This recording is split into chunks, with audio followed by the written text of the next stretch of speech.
Well, thank you for joining us as we continue our series in Motivating for Excellence. We've been looking at a leadership dynamic that is very important. It says, believe the best in people to acquire the best from people.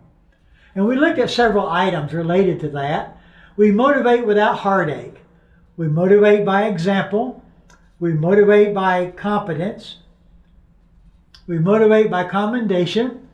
We motivate through consistency. We motivate through teamwork. We motivate through goal setting. And now we motivate through follow-up, as well as motivate through love. See, love is so important as you lead workers. These ideas on motivating workers are not new. The fact is, church leaders have known about them all along. They may not have practiced them, but they've known about them. Each idea's potential of success is dramatically increased when love is at the heart of what we do.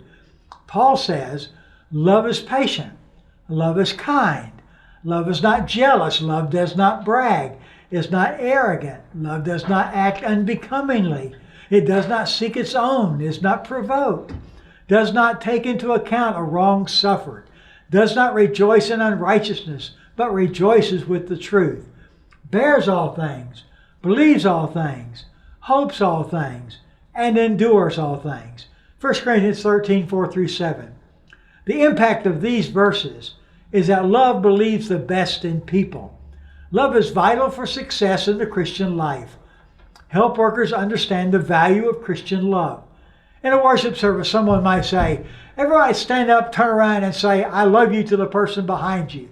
This may be a good idea, though not practical. Love cannot be dictated or forced.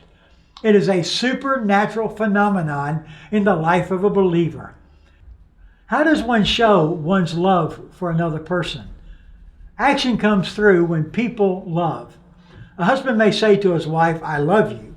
He validates that love by helping around the house, taking care of the children, washing the dishes or clothes, offering to mop the floor or vacuum the carpets, and giving his spouse gifts. It is the same in one's relationship with others.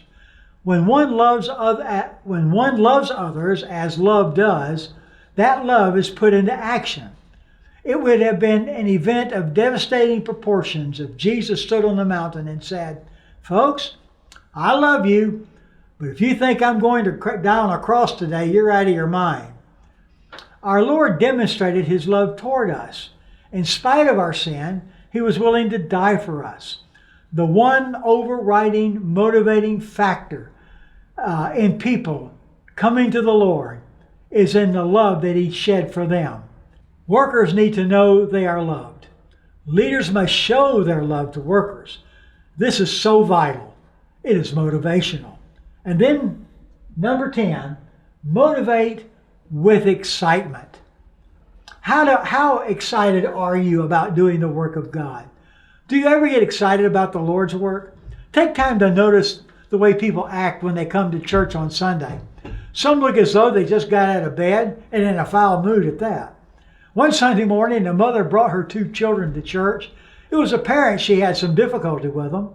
While dragging the children behind her, she said, you're going to enjoy this whether you like it or not. Well, that's not much motivating factor to people. But on the other hand, there was an older gentleman by the name of Percy Nelson. Percy was a senior adult at the church we attended at the time. Every Sunday, people arrived at church. Percy was standing at the front door. He always had a smile on his face and a firm grip. One never saw him with a frown on his face. He greeted members and guests alike. No one was a stranger. Each person who entered the door of the church was an important member of God's family. Percy was excited, all because you were there. That's motivation. Think of the Percy Nelsons you come in contact with all the time. You see, he is representative of many people. Well, that's enough for today. Next week we will continue on this series of motivating workers.